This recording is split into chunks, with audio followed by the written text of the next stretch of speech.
Welcome to Discount Theory, where I talk about stuff that doesn't matter and you guys argue about it in the comments. So the other day I was watching Austin Powers and realized that he kinda sucks at his job. I mean, at least at first glance he gets the job done, but exactly how efficiently does he do that? And before you run to the comments saying it's a comedy movie, it's not supposed to be realistic, you're exactly right. But then I wouldn't have a channel. So today, I'm gonna figure out if Austin Powers would actually make a good spy or not. So, in order to answer that question, we need to ask ourselves what exactly is a spy and what does it take to be a good spy. After a quick Google search, you find this definition. In the intelligence world, a spy is strictly defined as someone used to steal secrets from an intelligence organization. A spy is not a professional intelligence officer and doesn't usually receive formal training. But there's definitely more here. Spies are information gatherers, traveling between countries and harboring some of the biggest secrets of multiple nations. So for this, you need a wide array of skills and talents, as well as backgrounds in multiple fields such as language, international relations, and law. They also need to be able to make it back to their home country with the information they've acquired. If they die before relaying any secrets, what use was all the effort?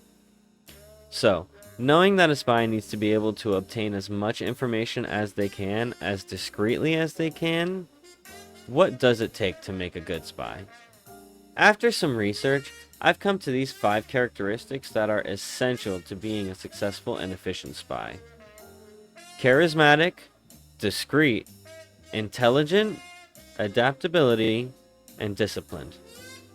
Let's break down why these characteristics are so crucial in the spy's toolkit. Charismatic.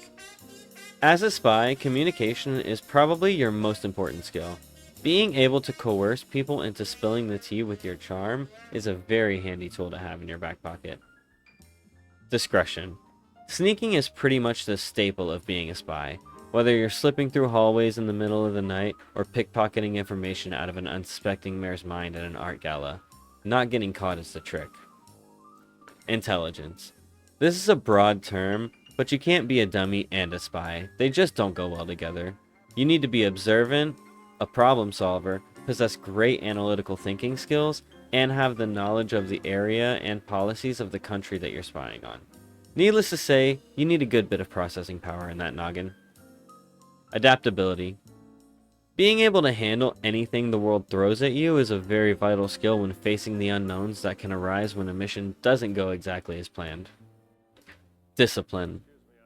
Discipline isn't a skill, it's a lifestyle, and that's even more true in the life of a spy. Lacking even an ounce of discipline could get you discovered, tortured, and killed in most scenarios.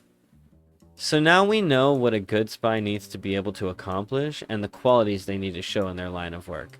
So we can ask ourselves, how many of these qualities do we see in Austin Powers? Let's start with charisma. He's definitely charismatic. Man can converse and make friends with just about anyone on the planet. Goofy, yet sincere comedy to over-the-top confidence, he just has a way with people. Maybe it's the mojo, baby. Yeah, baby. Either way, check 1 for charismatic. Discretion. Here's where we take a little bit of a dive. Austin is the opposite of discreet. From his loud flamboyant entrances to his flashy bright colored clothes, to his constant chanting of catchphrases. And be honest. Do I make you horny, baby? Oh, behave! Yeah, baby! Yeah. Oh! Do I make you Randy? Oh, behave. Yeah. Austin has to be the most unsneaky spy in the business, so we'll mark this as a big old note for discretion. Intelligence. Intelligence is a little more complicated. For instance, in the first movie, International Man of Mystery, he's able to identify Dr. Evil's assassin in a heartbeat when others were seemingly none the wiser. He's also fluent in multiple languages such as Japanese, French, and some Dutch, which we mentioned earlier as being a crucial skill for a spy.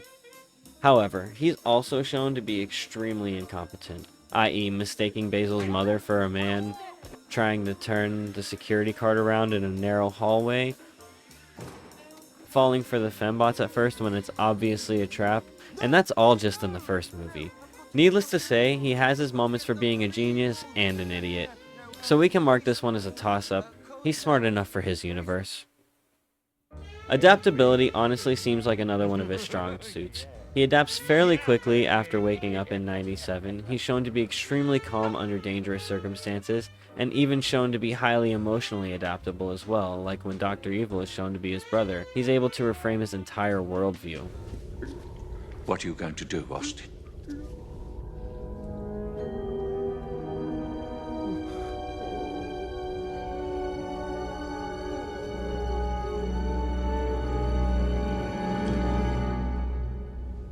Austin, are you sure you can trust Dr. Evil? He ain't heavy. He's my brother, baby. Yeah. He's also shown to have good weapon accuracy in stressful situations. We're marking this as a major heck yes for adaptability. He can change his plan and outlook on a dime. And finally, discipline. Looks like we're taking another dive because Austin Powers is consistently shown to be extremely impulsive, easily distracted, and has little to no self-control when it comes to indulgence.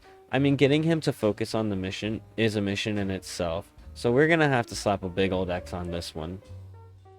So what we have in Austin Powers is an extremely loud, flamboyant, charismatic risk-taker with a startling sex drive and a low impulse control, who's a pretty good shot, I guess. While he does have the charisma, adaptability, and can show intelligence from time to time, he's a far cry from what a real-world spy needs to be.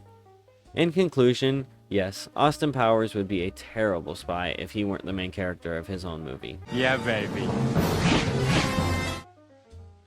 If there's anything you want me to break down, argue about, or overanalyze, drop it in the comments and hit the subscribe button so you're the first to know when I inevitably spiral about your topic. Thanks for checking out the channel, and for all you internet contrarians out there, have a miserable day. And remember, comparison is the thief of joy. Stay critical, nerds.